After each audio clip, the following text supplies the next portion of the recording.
jenglot keluar. Ada penunggunya. Pasti kalau misalnya ada benda antik, ada penunggunya. Tiba-tiba terbang. Saya pertama kali ngeliat jenglot terbang itu.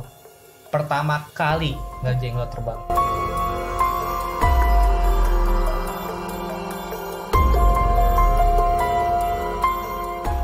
Tapi bentuk jenglotnya kayak yang biasa kita lihat, kayak segede ukuran gini nih, terbang gitu apa gimana? Enggak.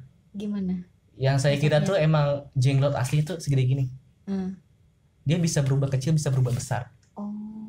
Pada saat uang 100.000 rupiah muncul, tiba-tiba pas tangan guru saya membuka uang tersebut, tiba-tiba ada jenglotnya langsung terbang. Langsung ada apinya. Di lubang itu langsung ada apinya. Sampai terbang-terbang, jauhin, jangan sampai ada yang kena. Dan gitu udah masuk lagi, diambil jenglotnya, ambil plastik hitam, langsung dibakar, bikin api. Kalau nggak digituin bakal salah satu ada yang kena atau nggak nyawanya bakal terancam gitu. Udah, penarikan tongkat Soekarno sama uang 1.000 ditunda. Kita balik lagi ke lubang satunya, itu ada giok 1 kilo sama pedang king roll. Saya sempat kena di lubang tersebut pas penggaliannya, itu ada genderuwo. Benar-benar besar gitu. Pertama kali saya genderuwo itu, awal hati nggak panik, cuma kaki gemeter. Ada apa ini? Jangan lihat belakang. Tiba-tiba guru saya ngambil garam, ditebar semua. Pas saya lihat ke belakang, nggak kebayang itu muka genderuwo tuh kayak gimana gitu. Yang saya pikir tuh, wah, yang sering di Google atau YouTube kan, wah bentuknya kayak gini nih, nggak? Kayak mata nyala, taring gitu kan. Beda lagi. Cuma lebih besar lagi nih genderuwonya. Cuman kan saya kan, masa sih genderuwo cuma jalan belakang. Dari situ saya pingsan. Dibangunin, saya kurang lebih setengah jam. Dibangunin lagi. Udah, kamu lihat apa barusan? Guru. Udah, minum air lagi. Udah. Dari situ penarikan giok berhasil. Nah, tiba-tiba ada yang dibisikin sama guru saya. Nggak taunya Nyi Roro Kidul itu datang. Nyi Roro Kidul datang. Kebetulan tante saya kan ada di situ. Tante saya ikut. Dia tiba-tiba dirasuki. Ngomong, tolong di lubang sana ada satu permata. Itu perhiasan saya. Tolong diambil dan dijaga. Jangan pernah disalahgunakan. Digali benar. Digali itu kayak jenis mahkota. Sama liontin Nyi Roro Kidul. Liontinnya bentuknya gimana? Kurang lebih liontin itu kayak bentuk-bentuk kayak prasejarah gitulah. Benar-benar kayak di foto Nyi Roro Kidul ya. Persis di kalung liontinnya. Dan mahkotanya juga sama buat di inian rambutnya. Nah, dan yang paling saya ngejutkan itu adalah itu benar-benar ada mutiara. Yang di liontin itu ada mutiara. Itu benar-benar asli mutiara. Saya cek pernah, itu mutiara asli. Dapat dari mana, Mas? Saya sempat dicurigai sama orang-orang mutiara. Dapat dari mana? Enggak, ini punya saudara saya, anggapnya punya saudara saya gitu. Saya cuma ngecek doang. Oh, emang mau dijual nggak, Mas? Kalau mau dijual saya bayar tinggi. Kira-kira berapa dibayar tingginya? Nah, kurang lebih sekitar 2 miliar. Makanya saya nggak percaya, cuma dari penarikan ini bisa dijual 2 M. Tapi kan tiba-tiba ada pesan kan, tidak boleh dikomersilkan. Iya, tidak boleh dikomersilkan dan nggak boleh dijual. Iya, terus tiba-tiba guru saya telepon, di mana? Di toko mutiara, guru. Mau lu apain? Mau jual? Lu mau mati katanya, jadi tumba katanya. Enggak kan, cuma nanya doang. Ya pulang. Padepokan sini. Balikinlah liontin sama mahkotanya, disimpan di suatu ruangan dia yang penuh dengan barang-barang antik. Dan suatu pas jam 12 saya ke padepokan dia, itu ada yang nyerang di padepokan tersebut. Entah dari mana. Ada yang nggak suka dari padepokan tersebut, tiba-tiba diserang. itu ada kurang lebih 10 pocong. 10 pocong. Males banget ya gue udah ngomongin itu. Terus kurang lebih ada 10 pocong. Yang satu di kamar mandi. Padahal guru saya tahu. Satu kamar mandi, 3 di ruang pasien. Dia kan rumah itu ada ruang pasien. 3 di ruang pasien, sisanya di kamar guru. Nah, di ruang pasien tersebut, yang 3 pocong tersebut ngerasukin salah satu pasien sampai kesurupan.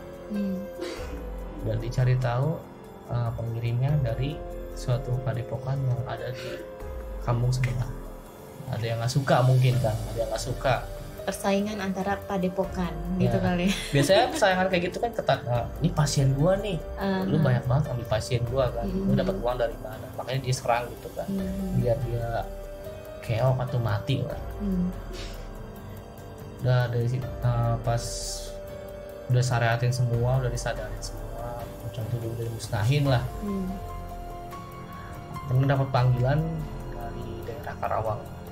Daerah Karawang itu benar-benar orang-orang benar kayak disantet. Ceritanya itu waktu itu kan saya main ininya ya, yang nerima teleponnya. Pak, iya, ini dari mana? Saya Asep dari Karawang. Ini benar nggak dari perguruan Padepokan Macan Putih? Nama padepokan saya itu Padepokan Macan Putih. Padepokan Macan Putih. Iya, ada apa? Saya pengen berobat katanya, cuman saya nggak sanggup untuk ke sana. Saya tanya dulu guru saya dulu, guru ini ada pasien dari Karawang, kenapa alasannya? Nggak tahu, tiba-tiba kayak orang-orang sakit, perutnya gede katanya, membuncit gitu ya, kayak membuncit, terus sering kesurupan tiap malam katanya, kayak berasa sakit, disiksa, kayak kita mah dikuliti, semua tuh badan tuh dikuliti. Ya udah, lusa kita ke sana. Udah berangkatlah kita, satu mobil 10 orang, ada 2 mediator dari gurunya, mungkin murid-muridnya sih saya kayak saya, ada teman-teman saya juga. Karawang. Pas sampai kita mau berangkat ke Karawang di tol Jagorawi, itu mobil tiba-tiba mati. Udah ada yang ngehalangin ya? Udah ada yang ngehalangin, cuman guru, kok mobil tiba-tiba mati, kan habis diservis. Ya ini biasa kan. Pas di kilometer kurang lebih kilometer 20 itu benar-benar hampir mau mati saya. Hampir mau matinya karena kecelakaan. Hampir mau tabrakan. Ininya patah lah. Ininya bocor. Cobaan apa lagi nih? Udah sampai ditelepon dan pihak jasa marga buat ngederek mobil tersebut. Itu langsung dijemput sama pihak keluarga pasien. Jemput pakai mobil travel. Kita datang aja, saya juga udah punya pegangan kan. Saya bisa ngerasain waktu kemarin itu auranya tuh banyak. Negatif sih. Aura negatifnya banyak. Bro, perasaan saya nggak enak kesini gitu. Banyak yang nyerang pasien tersebut. Saya selidiki rumahnya, saya baru buka pintu aja, rumah kosong. Sama guru saya sudah keluar semua, sama keluarga keluar semua. Jangan boleh ada yang lihat. Saya guru saya masuk sama 2 mediator. Dibuka pintunya, kulkas sudah ngebuka sendiri, kayak ngebanting. Kulkas ngebuka sendiri. Tiba-tiba si pasien tersebut teriak. Teriak kenapa? Kayak kita mah, kayak orang mau nolongin tuh datang gitu. Saya nggak mau lepas dari tubuh ini katanya. Saya nggak mau lepas dari tubuh ini katanya. Saya sudah nyaman di tubuh ini katanya. Waduh, saya juga kan merinding ya kan, sama orang ini kan. Saya juga merinding meskipun punya pegangan juga kan, merinding kan. Datang situ, siapa yang ngirim kamu? Nggak taunya mantan suaminya. Oke. Pasien cewek. Dia umur kurang lebih sekitar 25 tahun, ya disantet sama suaminya tersebut. Nah, alasannya sepele. Makanya alasan sepele kan, kalau udah main begitu kan bisa besar akibatnya, bisa fatal. Pas saat pengobatan, tiba-tiba lemari dia tuh ada keris, hampir mau nusuk guru saya, terbang, hampir mau nusuk guru saya. Tiba-tiba pada sadar semua, nancap di sini, memerah keris tersebut. sama guru saya, langsung dibacain doa, udah senang lagi. Ini kiriman pertama. Sebetulnya ada 5 kiriman dari Chris Gundurwo. Gundurwo di lemari dia. Yang murid-murid yang nggak kuat ilmunya sudah keluar. Gundurwo tuh yang kedua. Yang ketiga, waktu saya mau sholat asar, pocong depan muka saya. Saya kalau lihat pocong tuh udah kurang lebih hampir banyak ya. Sumpah, dibilang banyak udah kejadian kalau lihat pocong tuh udah sering. Nah, terus tiba-tiba di depan rumah itu ada nenek-nenek. Cuman saya sama guru saya yang bisa melihat. Guru itu nenek-nenek siapa keluarganya? Bukan. Coba kamu ajak nenek tersebut. Ajak gimana? Saya mah nggak bisa katanya. Guru aja lah. Ya udah, guru saya ngajak. Kayak kita mah orang ngeliat tuh gila kali ya. Tuh ngobrol sama siapa? Iya. Jelasin. Ini nenek ini sebenarnya kesini rumah ini. Saya pernah dikubur waktu zaman penjajahan di rumah ini, di tanah ini waktu saya dikuburkan katanya. Tapi nenek sini sama guru saya bertanya, nenek ini mengganggu nggak? Terus saya nggak pernah mengganggu.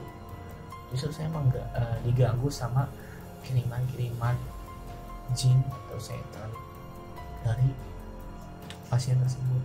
Jadi si neneknya diganggu juga sama kiriman itu. Iya, mungkin nggak tenang juga, malah masuk ke raganya si cewek tersebut. Kayak gitu mah, tolong jangan ganggu saya, ini tempat saya. Jangan ganggu tempat saya, ini tempat saya loh. Jangan masuk daerah saya sini katanya. Setelah diobatin, itu benar-benar gumpalan darah. Guru saya megang dari perut. Pertama ditutupin kain hitam, diambil dari perut dia. Gumpalan darah. Pakai plastik hitam, yang dibacain pecah. Saya kira bakal banjir itu darahnya, nggak ada. Hilang aja gitu. Hilang. Makanya saya juga bingung, kok bisa ini? Ini ilmu dari mana? Gak lama di kepala dia tuh ada teluhnya di sini. Diambil keluar, bener-bener itu pertama kali ngeliat orang-orang kena penyakit teluh tuh kayak telur, bener-bener telur bentuk, dari sini. Iya, bentuknya telur. Cuman itu kayak lonjong gitu, kayak telur lonjong. Dipecahin bukan telur beneran, bukan telur, tapi kayak cairan hitam gitu. Cairan hitam. Nah, ini disebut telur kayak gini Ki katanya. Saya baru pertama kali ngeliat soalnya. Nah, itu pulang dari situ selesai pengobatan. Coba kurang lebih kita 2 minggu sekali bakal kesini. 2 minggu sekali aman dalam perjalanan ke rumah dia juga. Alhamdulillah juga dia udah sembuh. Alhamdulillah sembuh juga. Nah, pas selesai menjenguk pasien yang di Karawang tersebut, pas kita arah pulang, kejadian tabrakan. Tabrakan itu nggak begitu parah lah, saya juga kena kan, nggak begitu parah. Kayak kita mah oleng sedikit. Tabrak pohon, ada apa guru nih, kok tiba-tiba oleng, sini ngantuk nggak? Enggak, saya nggak ngantuk katanya. Orang tiba-tiba jalannya belok sendiri katanya. Waduh, ini kiriman dari mana lagi katanya. Diselidikin, guru saya zikir, tetap masih suami itu juga. Dendam kali, istrinya tuh nggak mati. Karena kalau misalnya kita ngobatin gitu, setahu gue ya, dukunnya pun tahu, wah ada yang ngobatin nih gitu. Gitu nggak sih? Pasti ya. Pasti, kan namanya jin kan pasti memberitahu kan, pasti yang kirimannya ada yang ngobatin. Pasti. Makanya pasti ada serang-serangan kan. Pasti ada serang-serangan. Cuman guru saya tuh sampai dilibatin sama murid ke 11, kan guru saya kan 11. Minta dibantuin ke murid nomor 5. Entah gimana tiba-tiba kok guru saya tuh ngomongnya beda. Itu bukan guru saya. Kayak murid nomor 5 ngomong, orang payah banget minta bantuan segala. Siapa yang ngomong ini katanya? Gua di sini nih, murid nomor 5. Kenapa emang? Ini ada serangan dulu.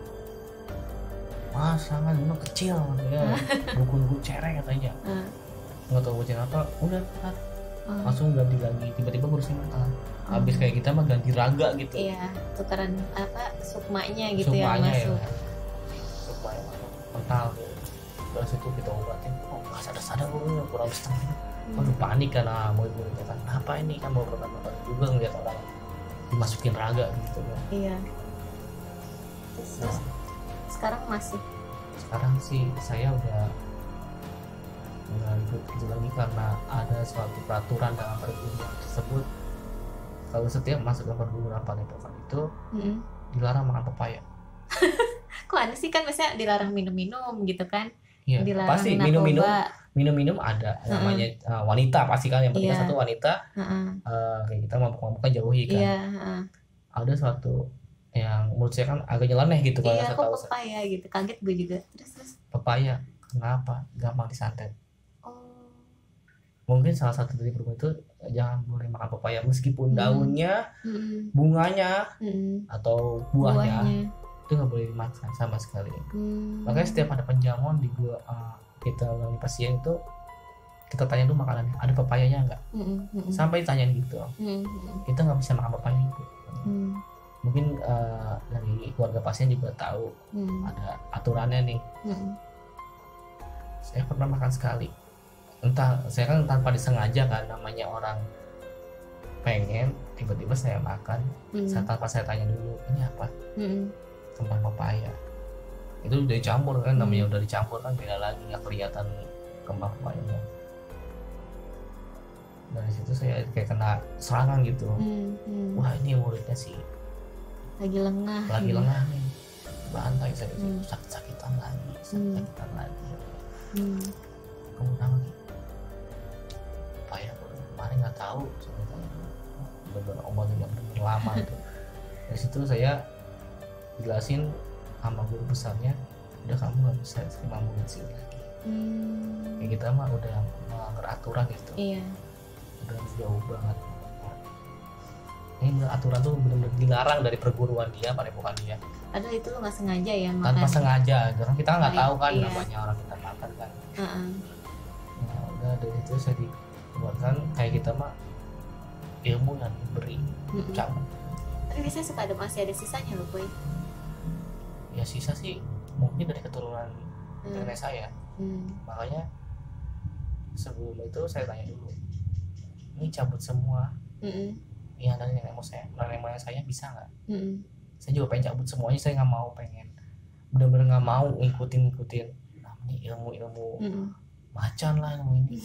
Kalau itu saya nggak bisa ngebantu. Pas saya minta tolong ke guru besar, minta tolong cabut yang dalam diri saya ini dari nenek moyang saya, tolong cabutin macannya. Saya nggak bisa. Karena emang udah turunan. Dari turunan. Jadi dari situ saya terima apa adanya. Makanya pantesan lu sensitif ya, terkadang melihat hal-hal seperti itu. Dan pernah juga semenjak udah kurang lebih 3 bulan saya udah nggak pernah ikut perguruan padepokan tersebut. Saya sempat cerita yang aneh-aneh ke teman saya. Kayak teman saya namanya Robi sama namanya Tiar Martiansa. Dia biasa dipanggil Toyang sih. Ini sih dibilang kejadian lucu ya. Tetangga saya tuh ada yang meninggal karena bunuh diri. Saya pernah meninggal karena bunuh diri. Sempat dibahas tuh namanya anak tongkrongan, pasti ngeledek-ledekin nih, lu harus udah disamperin lu katanya. Samperin ini sampai seminggu itu saya ngomongin si mayat tersebut, matinya aneh, matinya sahid kan, segala macam nama tongkrongan kan. Pas hari ke-7 lagi ngumpul di rumah saya, rumah korban itu nggak beda jauh sama rumah saya, kurang lebih sekitar 200 meter. Dekat lah ya. Iya 200 meter. Padahal rumah saya dulu di dekat saya, ketika jalan dengan rumah saya. Nah rumahnya si korban tersebut agak dalam kontrakannya. Nah pada saat saya cerita sampai jam kurang lebih jam 2 pagi sampai jam 2 pagi ngobrol masalah mayat tersebut, matinya karena ini loh, kayak gini diomongin Udah selesai dari obrolan tersebut, saya ngantar teman saya Robi. Emang rumahnya ngelewatin si rumah korban tersebut. Pas saya muter balik ke arah rumah tersebut, pocong. Saya seumur umur belum lihat pocong ini, saya takut. Biasanya saya lihat pocong nggak pernah takut. Lihat pocong, mungkin ngeprank kali, cuma ngeprank anehnya kenapa dari kebon sampai balik itu jauh lompatnya. Saya nggak percaya itu. Saya pulang langsung ngebut, kunci pintu, langsung ngasih kabar dia. Gue barusan ngeliat pocong. Itu terbang tuh yang tadi jaraknya. Iya, kurang lebih lompatnya tuh dibilang kalau ngeprank kan ya cuma gitu-gitu doang lompatnya kan. Ini bener-bener real terbang. Kayak real loncat kayak terbang gitu. Nah itu saya udah hubungin teman saya, gue ngeliat pocong. Yang bikin lucunya apa? Teman saya tuh sampai tidur sama emaknya sendiri. Saking takutnya. Tapi lu liat mukanya nggak sih si pocinya itu? Iya, kalau dibilang mah kita udah ngeliat pocong berkali-kali, cuma ngeliat pocong ini nggak pernah lihat mukanya. Ngeliat pocong itu nggak pernah lihat mukanya. Nah pagi-pagi cerita ke ibu, semalam lihat pocong. Pocong mana? Tanya. Itu yang mati bunuh diri katanya. Kok bisa tuh ya? Semalam pada ngomongin korban tersebut, PA lu mah tuh ya. Ngapain lu ngomongin orang mati? Dari situ ibu saya ngomong kali ke tetangga-tetangga. Nah di tetangga-tetangga kebuka lah semua, dia pernah ngeliat inilah, pernah lihat si itu di sini. Banyak yang lihat juga. Banyak yang lihat, bukan cuma saya juga sih. Ya itu sih pengalaman horor saya yang paling ya dibilang berkesan sih itu. Awal lihat pocong nggak takut, malah waktu semenjak keluar dari Padepokan malah takut gitu. Malah takut ya. Iya. Nah terus oke nih boy, gue mau ada tanya nih soal pengalaman lu di Padepokan. Kan awalnya tuh lu sempat lihat kayak kakek-kakek di atas kuburan gitu ya. Itu bentuknya real atau kayak hologram transparan gitu? Bener kayak manusia. Kayak manusia. Real kayak manusia, kayak kita melihat kayak gini jelas. Tapi dia bukan manusia gitu kan? Dia sosok gitu. Sosok, dibilangnya sosok. Cuma berbentuknya real manusia, kayak kita bener-bener manusia. Cuma orang-orang yang punya mata batinnya keluar, mata batin bisa dibuka gitu biar bisa ngeliat dia gitu. Karena pada saat waktu saya jikir tuh nggak boleh ada yang buka mata, saya buka itu siapa ini? Terus itu kan tempat belajar lu pertama. Nah terus akhirnya lu pindah ke murid yang 11 itu. Nah dari yang pertama ini ada omongan nggak? Kenapa lu keluar atau kenapa nggak ikut lagi segala macem? Ya karena nggak kayak kita mah orang perjalanan bilangnya nggak sehati, nggak sejalur. Jadi ya bebas aja gitu, mau ikut itu nggak sejalur. Tiba-tiba ada yang sebelahnya sejalur sama saya, dibilangnya kan saya udah mendalami namanya ilmu-ilmu perjalanan, orang-orang perjalanan. Ini sejalur sama saya nih, saya ikutin. Nah, disitu saya ikutin aja orang murid ke-11-nya ini. Itu istilahnya jadi perjalanan spiritual lu ya? Iya, itu pengalaman spiritual saya dalam hidup saya ini. Saya mau umur 23 ini baru ngikutin kayak gitu. Hal yang aneh gitu menurut saya. Terus dari yang murid dari guru ke-11 ini punya oleh-oleh nggak, kayak sisaan nih batu giok ada di rumah gitu? Ada, masih ada. Itu saya simpen karena dibilangnya kalau orang-orang Chinese bilang batu giok itu batu keberuntungan, atau kalau orang perguruan bilang itu biar rumah lu tuh adem. Saya pegang aja. Efeknya ke situ ya. Efeknya ke situ. Oke, terus tanya lagi nih, gue mau nanya soal jenglot itu. Gue pernah dengar gitu ya boy, dari orang lah, kalau misalnya kita melakukan penarikan gaib, itu pasti kita berantem nih sama jin yang jaganya gitu, itu pasti berantem kan. Ya kan tadi sempat disebut mungkin si sosok jenglot ini adalah penjaga. Nah itu gimana tuh visualnya boy ketika si jenglotnya ini tuh terbang sambil ada percikan api? Apakah ya kan setiap penglihatan orang kan beda-beda, kadang ada yang melihat makhluk halus tuh ya benar kayak hologram, atau ini yang kayak benar-benar real jenglot yang ukurannya segini gitu. Itu gimana, bisa diceritain detail nggak visualnya? Visualnya sih emang kalau yang kita lihat pada umumnya kan kecil. Iya kayak Barbie gitu ya, kan. Bentuknya kayak Barbie kan. Emang awalnya saya lihat itu tiba-tiba dia membesar. langsung keluar percikan api. Membesarnya seukuran apa?